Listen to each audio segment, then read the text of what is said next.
আসুন আমরা ফরমালি আজকের এই বিশাল প্রোগ্রাম থেকে আল্লাহকে অফিশিয়ালি একটা থ্যাঙ্কস জানাই, ধন্যবাদ জানাই যে আল্লাহ তাআলা। যদি ভিডিওটি ভালো লাগে তাহলে আমাদের চ্যানেলটি সাবস্ক্রাইব করে পাশে থাকতে পারেন।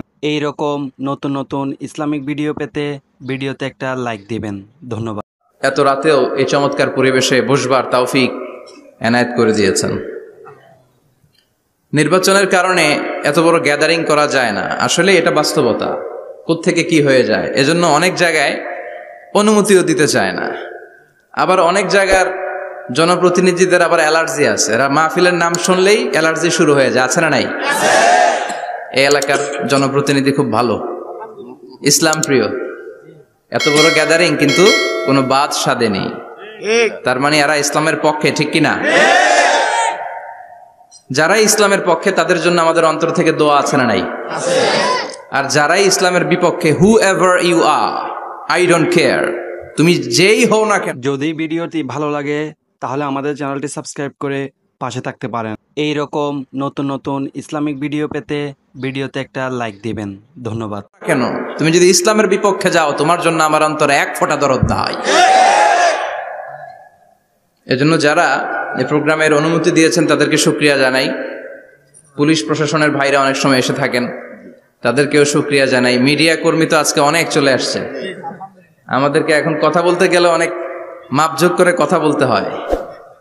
এজন্য মিডিয়াটাকে আমাদের ভালোভাবে কাজে লাগাতে হবে। সম্মানিত ভাইরা, আসুন আমরা অফিসিয়ালি আল্লাহকে একটা থ্যাঙ্কস দেই যে আল্লাহ তাআলা আমাদেরকে এখানে আসার বসার, মহাবিশ্বয় মহাগ্রন্থ আল কোরআন থেকে কথা শুনবার তৌফিক এনায়েত করলেন।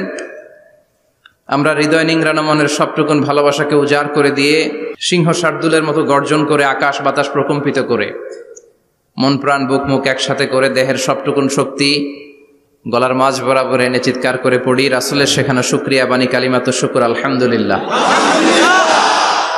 সবাই পড়েন, রব্বানা লাকাল হামদ হামদান কাসীরান তাইয়িবান মুবারাকান ফীহি ইয়া রাব্বি লাকাল হামদু কামা ইয়ানবাগি লিজালালি ওয়াজহিকা ওয়া আযীমি সুলতানিকা লাকাল হামদু বিল ঈমান লাকাল হামদু বিল ইসলাম লাকাল হামদু বিল কোরআন।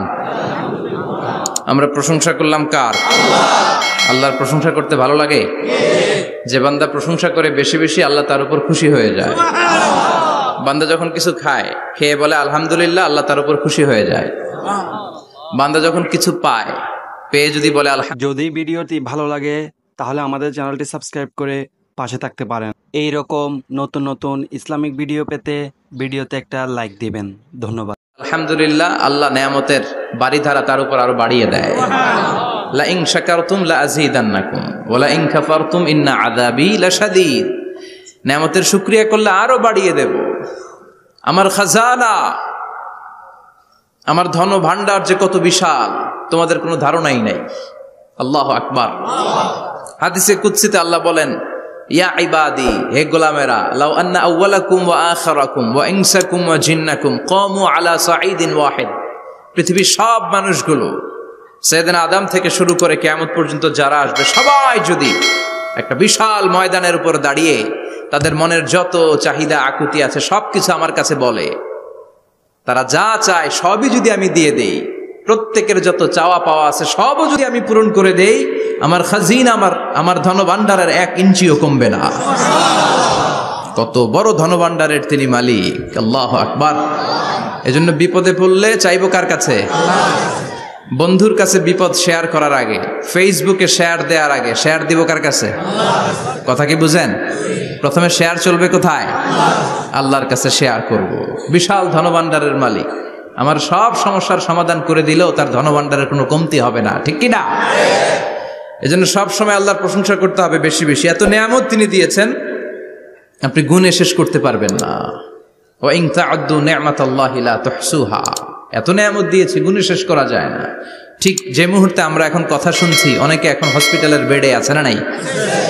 দুর্ঘটনায় আছে না নাই? ঋণের বোঝায় জর্জরিত, পাওনাদাররা বাড়িতে এসে ঝামেলা করে ঘরে থাকতে পারে না, আছে না নাই? মামলা হামলা ঝামেলা জুলুম, নানা কারণে নানা জায়গায় মানুষেরা বিপদে আছে। অনেকের ক্যান্সার, যেটার কোনো অ্যান্সার নাই, দেহের সেলের ভিতরে, প্রত্যেকটা সেলে, কোষের ভিতরে জ্বালা ধরে গিয়েছে, হসপিটালের বেডে বসে মৃত্যুর প্রহর গুনছে, এরকম আছে না নাই? ঠিক সেই মুহূর্তে আমরা খুব শান্তিপূর্ণভাবে মহাবিশ্বের মহাবিশ্বয় মহাগ্রন্থ আল কোরআন থেকে কথা শুনতে বসতে পেরেছি। এজন্য শুকরিয়া চলবে কার? আল্লাহ, তুমি আজকের মাহফিলটাকে আমাদের নাজাতের ওয়াসিলা বানাও। আমরা যেন তোমার শুকর গুজার বান্দা হতে পারি, তুমি তৌফিক দাও। কোম্পানিগঞ্জ বাজার শ্রমিক ফেডারেশনের উদ্যোগে ৮ম বার্ষিক ওয়াজ ও দোয়ার মাহফিল। সমাজে পরিবর্তন আসতে শুরু করেছে। আগে শ্রমিক ফেডারেশনের এরা যাত্রাপালা করতো, তাই না? নাচানাচি, দুনিয়াকে মজা এলো, রুব্বানে নাচে কোমর দুলাইয়া, না? উনিও জানে রুব্বানে নাচে কোমর দুলাইয়া, ফেরেশতারা বলবে তো করে পিডামু আমরা ঝুলাইয়া। মায়ের আসরে নাই? প্রশ্ন করা হবে, কবরে যেতে না যেতেই প্রশ্ন করা হবে, মরতে আমাদেরকে হবেই। আকসিরু যিকরা হাযিমিল লাযযাত, পৃথিবীর সব স্বাদকে পানসা করে দেয় ওই বিষয়টাকে বেশি বেশি স্মরণ করো। বিশ্বনবী বলেছেন সব স্বাদকে পানসা করে দেয় কি? মরণ, ঠিক কি না? The most certain thing in our life is death, and the most uncertain thing in our life is the time of death. আমাদের জীবনের সবচাইতে সুনিশ্চিত বিষয় হচ্ছে মরণ, মরতে হবেই, কিন্তু সবচেয়ে অনিশ্চিত বিষয় হচ্ছে দ্য টাইম অফ ডেথ, কখন মরব। যদি ভিডিওটি ভালো লাগে তাহলে আমাদের চ্যানেলটি সাবস্ক্রাইব করে পাশে থাকতে পারেন। এই রকম নতুন নতুন ইসলামিক ভিডিও পেতে ভিডিওতে একটা লাইক দিবেন। ধন্যবাদ। কোথায় মরবো এটা জানি না, তাই না? আমরা যে মরবো এটা সবাই জানেন না? কথা বলেন। সবাই জানে, কিন্তু কখন মরবো জানেন? কিভাবে মরবো জানেন? কখন যে মৃত্যুর সময়টা চলে আসবে আমরা কেউ জানি না। এবং একটা মানুষের জীবনের সবচাইতে ভয়ঙ্কর অভিজ্ঞতা হচ্ছে এই মৃত্যু। আর এই এক্সপেরিয়েন্স, এই অভিজ্ঞতার কথা কাউকে শেয়ার করে যাওয়া যায় না। কেমন লেগেছিল তার বলে যাওয়ার আগেই তাকে উড়াল দিতে হয়, ঠিক কি না? এজন্য পরিবর্তন আসতে শুরু করেছে। বাজার শ্রমিক ফেডারেশনের ভাইয়ের আজকের এই চমৎকার প্রোগ্রামের অ্যারেঞ্জ করেছে। আমি আন্তরিক শুভেচ্ছা এবং মোবারকবাদ তাদেরকে জানাই। কোম্পানিগঞ্জ হাই স্কুল প্রাঙ্গণ, আলহামদুলিল্লাহ। আজকে সভাপতি জনাব হাজী মোহাম্মদ কামাল উদ্দিন সাহেব, চেয়ারম্যান 15 নং নবীপুর। সহসভাপতি হচ্ছে জনাব হাজী মোহাম্মদ জয়দুল হোসেন ভুঁইয়া সাহেব, আপনি? মাশাআল্লাহ। তারপর প্রধান অতিথি হচ্ছে জনাব আলহাজ মোহাম্মদ ইউসুফ আব্দুল্লাহ হারুন সাহেব, আল্লাহ কবুল করুক। যারা আসছে, যারা আসবে, আল্লাহ সবাইকে কবুল করুক। মাইকের আওয়াজ যে বোনেরা শুনছে, আল্লাহ তাদেরকেও কবুল করুক। সম্মানিত ভাইরা, আমি আপনাদের খেদমতে আল কোরআন আল কারীম থেকে ছোট্ট একটা আয়াত তেলাওয়াত করেছি। এই আয়াতের আলোকে কিছু কথা আপনাদের সামনে উপস্থাপন করার চেষ্টা করব ইনশাআল্লাহ। সবাই পড়েন ইনশাআল্লাহ।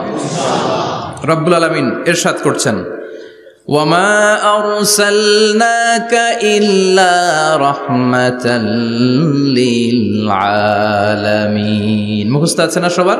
পড়েন, ওয়ামা আরসালনাকা ইল্লা রাহমাতাল লিল আলামিন। সূরাতুল আম্বিয়ার ছোট্ট একটা আয়াত, যে সূরাটা আল্লাহ তাআলা নবীদের জন্য ডেডিকেট করেছেন। এখানে আল্লাহ বলছেন, ওয়ামা আরসালনাকা illa rahmatan lil alamin, I have sent you as a mercy, as a rahmah, as a barakah, as a blessings for the whole world, for the entire world. ও নবী, আপনি গোটা বিশ্বের জন্য রহমত, শুধু মানব গোষ্ঠীর জন্য না, শুধু দানব গোষ্ঠীর জন্য না, জিনদের জন্য না, প্রাণীকুলদের জন্য না, শুধু ফেরেশতাদের জন্য না, গোটা বিশ্বের জন্য বিশ্বনবীকে রহমত বানিয়ে পাঠিয়েছে কে? সবার জন্য রহমত। খোশ মেজাজের মানুষ ছিলেন, নরম দিলের মানুষ ছিলেন। ফাবিমা রাহমাতিম মিনাল্লাহি লিনতা লাহুম ওয়ালাউ কুনতা ফাযযান গালিযাল কলবি লান ফাদ্দু মিন হাওলিক। আল্লাহ বললেন, ও নবী, আপনার হৃদয়টা বড় নরম, সফট হার্টেড মানুষ আপনি, কোমল হৃদয়ের মানুষ আপনি, খোশ মেজাজের মানুষ। বিশ্বনবী এত খোশ মেজাজের মানুষ ছিলেন, বিশ্বনবী যেখানেই যেতেন ওখানে মানুষের ভিড় হয়ে যেত। যেখানেই যেতেন পিছু পিছু লোকজন ছুটতো, কারণ খুশ মেজাজের তো, সফট হার্টের, হৃদয়টা কোমল, ওনার সাথে কথাই বলতে মনে চায়, টাইম পাস করতে মনে চায়। আল্লাহু আকবার। বাচ্চাদের জন্য রহমত। ছোট বাচ্চারা বিশ্বনবীর সামনে যদি কখনো চলে আসতো, বিশ্বনবী ওনার কোমল হাতটা বাচ্চাদের মাথার মধ্যে হাত বুলিয়ে দিতে। এমন কোন বাচ্চা বিশ্বনবীর সামনে দিয়ে ক্রস করতে পারতো না যে বাচ্চার মাথায় বিশ্বনবী হাত বুলাতেন না। নাতিদেরকে অনেক আদর করতেন। হাসান আর হুসাইন রাইহানাতাইন, বিশ্বনবীর সুগন্ধি। হাসান বিশ্বনবীর কোলে উঠলে সাইয়েদনা হুসাইন কোলে ওঠার জন্য কান্না করতেন, আবার হুসাইন কোলে উঠলে হাসান কান্না করতেন। আবার সাইয়েদনা হাসান বিশ্বনবীকে ঘোড়া বানিয়ে বিশ্বনবীর পিঠের উপরে বসে বিশ্বনবীর চুল ধরে টেনে টেনে খেলা করতে। বিশ্বনবী ঘোড়া, আর ঘোড়ার বাদশা হচ্ছে হাসান। সুবহানাল্লাহ পড়বেন না? কি খুনসুটি, কি সম্পর্ক! স্ত্রীদের সাথে ভালো আচরণ, কম্প্যানিয়ন্স যারা আছে সাথীদের সাথে ভালো আচরণ, সবার সাথে ভালো আচরণ, সবার জন্য রহমত। এজন্য আল্লাহ বললেন, ওয়ামা আরসালনাকা ইল্লা রাহমাতাল লিল আলামিন। I have sent you as a mercy for the entire universe. ও নবী, আপনি সবার জন্য রহমত, আপনি সবার জন্য কল্যাণ। আপনার মধ্যে রহমতের বাড়িধারা এত বেশি, আপনি হ্যাঁ বললে শরীয়তের হুকুম হালাল হয়ে যায়, আপনি না বললে শরীয়তের হুকুম হারাম হয়ে যায়। আবার আপনি আঙ্গুল তুললে চাঁদ দুই ভাগ হয়ে যায়, জমিন থেকে পা তুললে আপনি আকাশে মেরাজে চলে যান। কি স্ট্যাটাস! কুড ইউ ইমাজিন কি স্ট্যাটাস আল্লাহ ওনাকে দিয়েছে। উনি হ্যাঁ বললে এটা হালাল, কারণ কোনটা হালাল কোনটা হারাম এটা ওনার কাছ থেকে জেনেছে। উনি যদি বলে ইয়েস, করতে পারবেন আপনারা, হালাল, কোটি কোটি মানুষের জন্য পারমিসিবল, লিগ্যাল। উনি যদি বলেন নো, আমাদের সবার জন্য এটা হারাম, কোটি কোটি মানুষ আর করতে পারবো না। আঙ্গুল তুলেছেন চাঁদ দুই ভাগ হয়েছে, পা তুলেছেন মেরাজে চলে গিয়েছে। আল্লাহু আকবার। তার মানে এমন নবী যে নবীর হা এবং না এগুলো শরীয়তের দলিল, ঠিক কিনা? এ নবী এমন নবী, এ নবীরে বাদ দিলে কোরআন বোঝা যায় না, এ নবীরে বাদ দিলে হাদিস বোঝা যায় না, এ নবীরে বাদ দিলে নামাজ বোঝা যায় না, ঠিক কিনা? কারণ কেমন করে নামাজ পড়তে হবে এই নবী আমাদেরকে হাতে কলমে শিখিয়েছে। সল্লু কামা রাআইতুমুনি উসাল্লি, আমি যেমনি সালাত পড়ি তেমনি পড়ো। বিশ্বনবী যেমন শিখিয়েছেন তার বাইরে অন্য কোন নিয়মে সালাত পড়লে হবে নাকি? কথা বলেন। ফজরের সালাত 2 রাকাত, আপনি যদি পড়েন 3 রাকাত, কবুল হবে নাকি? 4 রাকাত পড়লে, 6 রাকাত, 12 রাকাত এরকম পড়লে মায়ের আসানা নাই, কবুল হবে না। অনেক বেশি পড়েছেন, সময়ও দিয়েছেন বেশি, কবুল হবে না। কেননা বিশ্বনবী যেভাবে শিখিয়েছে ওইভাবে পড়েন নাই তো, ঠিক কিনা? যদি ভিডিওটি ভালো লাগে তাহলে আমাদের চ্যানেলটি সাবস্ক্রাইব করে পাশে থাকতে পারেন। এই রকম নতুন নতুন ইসলামিক ভিডিও পেতে ভিডিওতে একটা লাইক দিবেন। ধন্যবাদ। আবার বিশ্বনবী যেমন রোজা রেখেছেন তেমন রাখতে হবে। কেমন করে রোজা রাখতে হয় বিশ্বনবী শেখালেন। ফজর থেকে শুরু করে সন্ধ্যা পর্যন্ত রোজা রাখবেন। আপনি সকাল থেকে শুরু করে আসর পর্যন্ত রেখে আসরের পর ইফতারি করলে হবে নাকি? কথা বলেন। কারণ বিশ্বনবীর পদ্ধতিতে হয় নাই। আবার এই নবীকে বাদ দিলে হজ বোঝা যায় না, কেননা এই নবী কেমন করে হজ করতে হয় আমাদেরকে শিখিয়েছেন। বিশ্বনবী ওনার পুরো জীবনে 4টা উমরা করেছেন, একটা মাত্র হজ করেছেন। আর বলেছেন খুযু আন্নী মানাসিকাকুম, কেমন করে হজ করতে হয় আমার কাছ থেকে তোমরা শিখে নাও। হজের সিস্টেম কি আমার থেকে শিখে নাও। মাত্র একবার হজ করেছেন, তাতেই হজের সব আহকামগুলো আমাদের কাছে ক্রিস্টাল ক্লিয়ার, স্বচ্ছ কাচের মতো, স্ফটিক কাচের মতো, স্বচ্ছ পানির মতো এত সুন্দর তিনি বর্ণনা দিয়েছেন। এই বর্ণনার উপর ভিত্তি করে লক্ষ লক্ষ মানুষ গোটা বিশ্ব থেকে কাবার প্রান্তরে জমা হয়, ঠিক কিনা? মাসাবাতান লিন্নাসি ওয়া আমনা, গোটা বিশ্বের মানুষের মিলন কেন্দ্র। আপনি যখন মসজিদুল হারামে যাবেন, মসজিদে নববীতে যাবেন, দেখবেন আজান হয়ে গেলে লক্ষ লক্ষ মানুষ কাবার দিকে ছুটে, ঠিক কিনা? আজান হওয়ার সাথে সাথে শারে আল হিজরা দিয়ে, জারওয়াল দিয়ে, গাজ্জা দিয়ে, আজিয়াদ রোড দিয়ে পঙ্গপালের মতো মানুষগুলো কাবা কেন্দ্রিক হতে শুরু করে। কারণ কাবা হচ্ছে অ্যাসেম্বলি পয়েন্ট, গ্যাদারিং পয়েন্ট, এটা মিলন কেন্দ্র। এই কাবাকে কেন্দ্র করে প্রতিদিন লক্ষ লক্ষ মানুষের মিলন মেলা বসে। চিল্লায় বলেন ঠিক কিনা? কেমন করে হজ পালন করবেন বিশ্বনবী শেখালেন, কারণ বিশ্বনবীরে বাদ দিলে হজ বোঝা যায় না। তার মানে বুঝলাম উনি হ্যাঁ বললে হালাল, না বললে হারাম। উনারে বাদ তো কোরআন বাদ, উনি বাদ তো হাদিস বাদ, কথা বলেন। উনি বাদ তো নামাজ বাদ, উনি বাদ তো রোজা বাদ, উনি বাদ তো হজ বাদ। এজন্য উনারে বাদ দিলে কোরআন বোঝা যায় না, নামাজ বোঝা যায় না, উনারে বাদ দিলে হজ বোঝা যায় না। তাই উনার সাথে যারা বেয়াদবি করবে ওদেরকেও এমনি এমনি ছেড়ে দেয়া যায় না। বিশ্বনবীর সাথে যদি বেয়াদবি করে এটা অনেক বড় ধরনের বেয়াদবি, এটা রাষ্ট্রীয় আইন করে ওকে শাস্তি দিতে হবে, ঠিক কিনা? বিশ্বনবীর বিরুদ্ধে যদি ব্লগে কিছু লিখে, কেউ ব্লগ লিখে, বিশ্বনবীর পারিবারিক জীবন নিয়ে যদি কেউ কটু কথা বলে, বাজে মন্তব্য করে, বিশ্বনবীর ব্যাপারে যদি শাহবাগের চত্বর থেকে, প্রজন্ম চত্বর থেকে কোনো কথা বলে, ওই বেয়াদবগুলারে ফাঁসির রশিতে ঝুলানোর দরকার আছে না নাই? Very sensitive issue. বিশ্বনবীর সম্মান গোটা উম্মার সম্মান, কারণ বিশ্বনবী বাদ তো পুরো ইসলাম বাদ। এজন্য আমার নবীর বিরুদ্ধে কথা বললে ওর সাথে আমাদের কোনো কথা নাই, চিল্লায় বলেন ঠিক কিনা? এই সেনসিটিভ ইস্যুতে আমরা সবাই এক। এখানে জামাত ইসলাম নাই, হেফাজতে ইসলাম নাই, তাবলীগ নাই, আলিয়া নাই, কওমি নাই। বিশ্বনবীর সাথে বেয়াদবি করলে ওগুলোকে রাষ্ট্রীয়ভাবে ফাঁসি দেওয়ার দরকার, শাস্তি দেওয়ার দরকার আছে না নাই? সবাই একমত? এই বেয়াদবগুলোর সাথে আমাদের কোনো সম্পর্ক নাই, চিল্লায় বলেন ঠিক কিনা? এই বেয়াদবগুলো যদি নবীর ব্যাপারে আর কিছু বলে সবাই মাঠে নামতে রাজি আছেন তো? যদি ভিডিওটি ভালো লাগে তাহলে আমাদের চ্যানেলটি সাবস্ক্রাইব করে পাশে থাকতে পারেন। এই রকম নতুন নতুন ইসলামিক ভিডিও পেতে ভিডিওতে একটা লাইক দিবেন। ধন্যবাদ। এদের বিরুদ্ধে মুষ্টিবদ্ধ হাত নিয়ে ময়দানে থাকতে রাজি আছো তো মুসলমান? কারা কারা রাজি হাত তুলে আল্লাহর দেখা। আল্লাহু আকবার।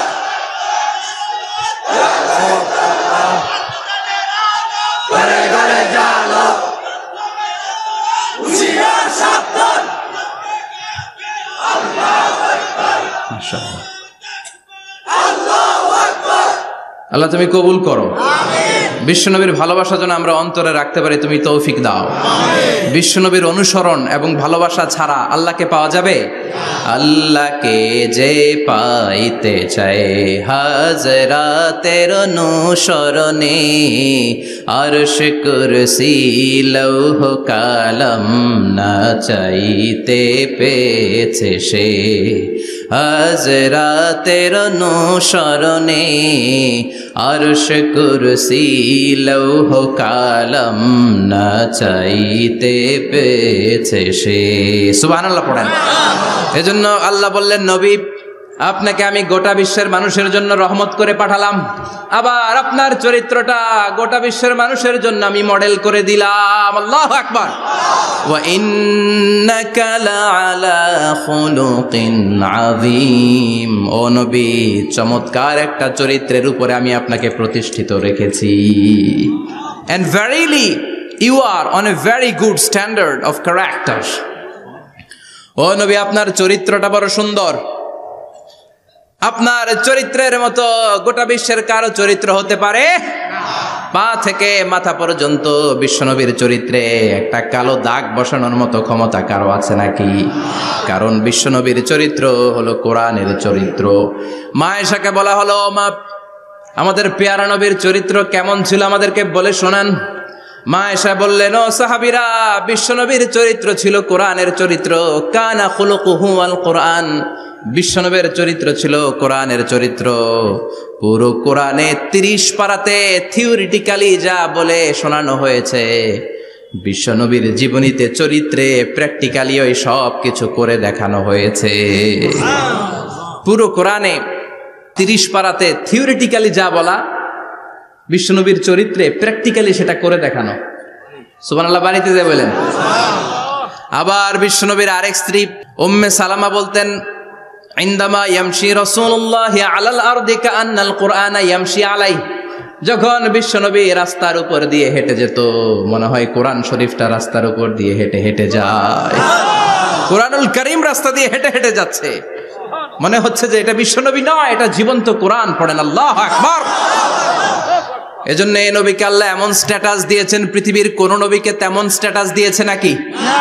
এই নবীকে আল্লাহ এমন মর্যাদা দিয়েছে, গোটা বিশ্বের কাউকে এমন মর্যাদা দিয়েছে নাকি? এমন কিছু গুণাবলী, ক্যারেক্টারিস্টিক্স আল্লাহ বিশ্ব নবীকে দিয়েছে, পৃথিবীর কোন নবীকে সেগুলো দেয় নাই। সুবহানাল্লাহ। খুশি না বেজার? খুশি তো সবাই। কি দিয়েছেন, কি স্পেশাল এক্সট্রা স্ট্যাটাস আল্লাহ তাআলা বিশ্ব নবীকে দিয়েছেন আমরা শুনি। এক নাম্বার স্ট্যাটাস হলো সাহিবু শাক্কি সাদর। বিশ্ব নবীর সিনা চাক হয়েছে, পৃথিবীর কোন নবীর সেটা হয় নাই। সুবহানাল্লাহ। দুইবার হয়েছে এটা বিশ্ব নবীর জীবনে। হালিমাতুস সাদিয়ার বাড়িতে যখন দুধ পান করতে গিয়েছিল তখন হয়েছিল, আবার মেরাজের রাতে হয়েছিল। উম্মে হানির ঘর থেকে চলে সাইয়েদনা জিব্রাইল বিশ্ব নবীকে হাতিমে কাবায় শুইয়ে দিলেন, এরপর গলার নিচ থেকে শুরু করে নাভি পর্যন্ত বুকটা কেটে ফেললেন, বিশ্বনবীর হৃদয়টাকে বের করলেন, জামজামের পানি দিয়ে ধৌত করলেন, আবার পেটের ভেতরে হৃদয়টাকে ঢুকিয়ে দিলেন। দিস ইজ কল্ড শাক্কে সাদার। উর্দু ফার্সিতে বলে সিনা চাক, ইংরেজিতে বলে ওপেন হার্ট সার্জারি। সুবহানাল্লাহ পড়বেন না? আমাদের অনেকের ওপেন হার্ট সার্জারি হয় না, গলা থেকে নাভি পর্যন্ত কাটা, সেলাই করে দিলে আবার বাঁচে। এটা বিশ্বনবীর সিনা চাক থেকে আবিষ্কার হয়েছে। পড়েন আল্লাহু আকবার। যে সমস্ত সাহাবারা বিশ্বনবীকে খালি গায়ে দেখেছে, উদম গায়ে দেখেছে, তারা বর্ণনা করেছে দুইটা কাপড় মাঝখান দিয়ে সেলাই করলে যেমনি দাগ দেখা যায়, আমরা বিশ্বনবীর গলা থেকে নাভি পর্যন্ত এরকম সেলাইয়ের দাগ দেখতে পেয়েছি। শাক্কুস সাদর, special status of the last Messenger Muhammad সাল্লাল্লাহু। আর কোন নবীকে আল্লাহ এটা দেয় নাই। খুশি না বেজার? আবার উনি হলেন সাহিবুল মেরাজ। উনার মেরাজ হয়েছে, আর কোন নবীর হয়েছে নাকি? কথা বলেন। বিশ্বনবীর হৃদয়টা বড় ভাঙা, কলিজার টুকরা স্ত্রী খাদিজা নাই, যাকে সবচেয়ে ভালোবাসতেন, সবচেয়ে প্যার করতেন, যাকে মাহাব্বাত করতেন। এবং সাইয়েদাতুনা খাদিজার জন্য বিশ্বনবী মা আয়েশাকে ধমকও দিয়েছেন। সাইয়েদাতুনা খাদিজার কথা যখন বিশ্বনবী বলে বেড়ায় মা আয়েশার কাছে, খাদিজার কথা বললে মা আয়েশা বলতেন, ও নবী, কোন জাহিলি যুগে এক বুড়ি মহিলার সাথে আপনার বিয়ে হয়েছিল, মরে গিয়েছে, কবরে শুয়ে আছে। ওই মহিলার পরে কত সুন্দরী সুন্দরী নারীরা আমরা আপনার ঘরে আসলাম, তারপরে ওই বুড়ির কথা আমাদেরকে বলেন কেন? ওই বুড়ির কথা শোনান কেন? বিশ্বনবী রেগে গেলেন। সাইয়েদাতুনা খাদিজাকে বুড়ি বলার কারণে বিশ্বনবী মা আয়েশার চোয়ালটা এইভাবে চেপে ধরেছে। কোনদিন স্ত্রীর গায়ে হাত তোলেননি, শুধু এই একবার খাদিজাকে বুড়ি বলার কারণে মা আয়েশার থুতনি চেপে ধরেছিলেন। আল্লাহু আকবার। আবার বিশ্বনবী বলতেন, রুজিকতু হুব্বাহা, খাদিজার ভালোবাসা আল্লাহ আমার হৃদয়ে ঢুকিয়ে দিয়েছে। আবার বিশ্বনবী দোয়া করলে বলতেন, ও আল্লাহ, ওই কিয়ামতের ময়দানে যেদিন বন্ধু বন্ধুরে চিনবে না, বাবা ছেলেরে চিনবে না, মা তার মেয়েরে চিনবে না, পীর সাহেব মুরিদরে চিনবে না, মুরিদ পীর সাহেবরে চিনবে না, ওই কঠিন দিনে যেন আমি আমার কলিজার টুকরা খাদিজারে ভুলে না যাই। ওই কঠিন দিনে আমি যেন আমার খাদিজারে চিনতে পারি। সুবহানাল্লাহ। তার মানে ভালোবাসা বেশি না কম? সাইয়েদাতুনা খাদিজা ইন্তেকাল করলেন, জাবালে হাজুনের পাশে ওনার কবর। যারা হজ উমরা করতে গিয়েছেন দেখেছেন না, মক্কা একটা কবর আছে, এটা মাকবারাতুল মা'লা। মা'লা, কিন্তু এটারে বাংলাদেশিরা বলে জান্নাতুল মুআল্লা। কি বলে? এটারে জান্নাতুল মুআল্লা বলবেন না, কারণ এই কবরস্থানে অনেক কাফির মুশরিকেরও কবর আছে, তো ওদের কবরস্থান কি জান্নাত হতে পারে? এটাকে মাকবারা বলবেন। মাকবারা মা'লা বা মুআল্লা, আর মদিনায় হচ্ছে মাকবারাতুল বাকিয়া। মুআল্লা কবরস্থান মক্কায়, আর বাকি কবরস্থান মদিনায়। এর পাশে বিশাল এক পাহাড়,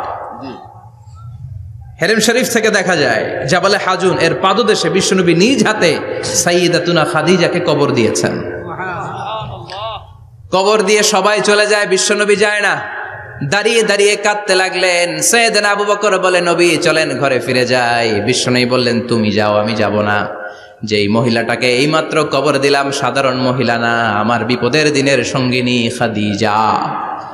আজীবন আমাকে ছাতার মতো শেল্টার দিয়েছে, সমস্ত সম্পদ আমার পায়ের সামনে বিছিয়ে দিয়েছে রে আবু বকর। কি প্যার করতেন বিশ্বনবীকে। সাইয়েদাতুনা খাদিজা ইন্তেকাল করলেন। চাচা আবু তালেব ইন্তেকাল করল, দাওয়াত দেওয়ার জন্য বিশ্বনবী ওই তায়েফের ময়দানে গেলেন। তায়েফের ছেলেরাও পাথর মেরে বিশ্বনবীর দেহটারে ঝাঁঝরা করে দিল। বলেন ঠিক কিনা? খেয়ে না খেয়ে দিন প্রচারের কাজে নিজেকে দিয়েছ বিলিয়ে। তায়েফের কাফিরেরা চিনল না সে আলো, দুষ্ট ছেলেদের পিছু দিল লেলিয়ে। পাথরের আঘাতে ক্ষত বিক্ষত হয়ে সারা শরীর থেকে রক্ত ঝরে। হে রাসূল তোমাকে ভুলি আমি কেমন করে, হে রাসূল তোমাকে ভুলি আমি কেমন করে। ঠিক কিনা? খাদিজা নাই, আবু তালেব নাই, তায়েফে যে মার খেয়ে আসলেন, অন্তরটা একেবারে ভাঙা, আর মন বসে না, কিচ্ছু ভাল লাগে না। বিশ্বনবীর মনের ভেতরে হাহাকার। বিশ্বনবীর মনে হলো ডানে বায়ে দুনিয়ায় আমার মনে হয় কেউ নাই। বিশ্বনবী দুনিয়ায় বসে কষ্ট পায়, আরশের উপর থেকে এগুলো দেখে কে?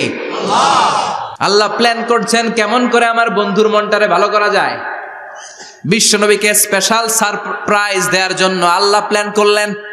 জিব্রাইল ডেকে বললেন, ও জিব্রাইল, আমার পেয়ারা নবীকে স্পেশাল সারপ্রাইজ দিব, কিন্তু এই সারপ্রাইজের গিফটটা তোমার হাত দিয়ে আমি দিতে চাই না, তুমি দিয়ে আসলে হবে না। আমার পেয়ারা নবীকে দুনিয়া থেকে টান দিয়ে আমার আরশের উপরে নিয়ে আসো। সাহিবুল মেরাজ, যেই নবীর মেরাজ হয়েছে আর কোন নবীর হয় নাই। এই মেরাজ করতে যে কত কাণ্ড, কত প্ল্যান প্রোগ্রাম আল্লাহর। টাইমের স্পিডকে আল্লাহ থামিয়ে দিলেন। মক্কা থেকে উঠিয়ে বিশ্বনবীকে এক মরুভূমিতে রাখা হলো রাতে। বললেন দোয়া করেন। দোয়া করে বিশ্বনবী বললেন, ভাই জিবরাইল, এটা কোন জায়গা, কোথায় দোয়া করব? সাইয়েদনা জিবরাইল বলেন, নবী কিছুদিন পরে এই জায়গায় আপনি হিজরত করে আসবেন, এই জায়গার নাম ইয়াসরিব, মদিনা। দোয়া করলেন। আবার সেখান থেকে তুলে এক পাহাড়ে রাখা হলো। নবী দোয়া করেন। দোয়া করে নবী বললেন, এটা কোন পাহাড়? অন্ধকার, আমি তো কিছু চিনি না। সাইয়েদনা জিবরাইল বললেন, নবী এটা সাধারণ পাহাড় নয়, এই পাহাড়ের কথা আল্লাহ কোরআনে বলেছেন, এই পাহাড়ের কসম আল্লাহ কোরআনে খেয়েছেন। এই পাহাড়টা হলো আপনার ভাই মুসার পাহাড়, তুর পাহাড়। তুর পাহাড়ে তিনি দোয়া করলেন। কত কিছু করে বিশ্বনবীকে আল্লাহর আরশে নিয়ে যাওয়া হলো। সাহিবুল মেরাজ। বিশ্বনবী ছাড়া আর কোন নবীর কি এরকম মেরাজ হয়েছে? সবাই বলেন হয়েছে। যদি ভিডিওটি ভালো লাগে তাহলে আমাদের চ্যানেলটি সাবস্ক্রাইব করে পাশে থাকতে পারেন। এই রকম নতুন নতুন ইসলামিক ভিডিও পেতে ভিডিওতে একটা লাইক দিবেন। ধন্যবাদ।